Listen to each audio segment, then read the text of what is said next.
રાજકોટમાં લોકોને જે પ્રશ્ન હતો એ બાબતે અમે રજૂઆત કરી હતી અને એ બાબતે અમને આપણા ગૃહમંત્રીશ્રીએ ખૂબ સરસ રીતે સાથ સહકાર અને લોકોની જે કાંઈ રજૂઆત હતી એનું સુંદર સમાધાન આપેલ છે.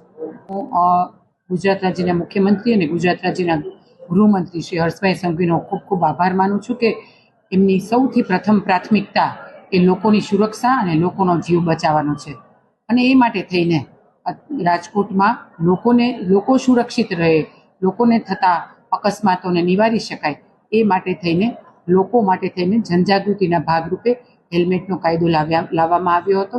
પરંતુ આ જ કાયદાને લીધે થઈને ખૂબ મોટી સંખ્યામાં રાજકોટના લોકો પણ હેલ્મેટ પહેરતા થયા છે અને પોતાની સુરક્ષાની ચિંતા કરતા થયા છે, એનો અમને પણ આનંદ છે.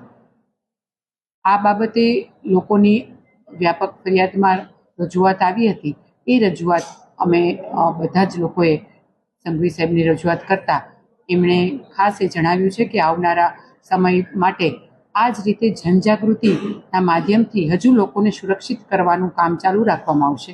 એટલે કે લોકો વધુને વધુ સુરક્ષિત રહે એ બાબતે લોકોને જાગૃત કરવામાં આવશે.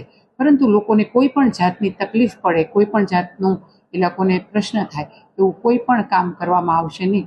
પરંતુ લોકોની સુરક્ષા એ સરકારની સૌથી પ્રથમ પ્રાથમિકતા છે.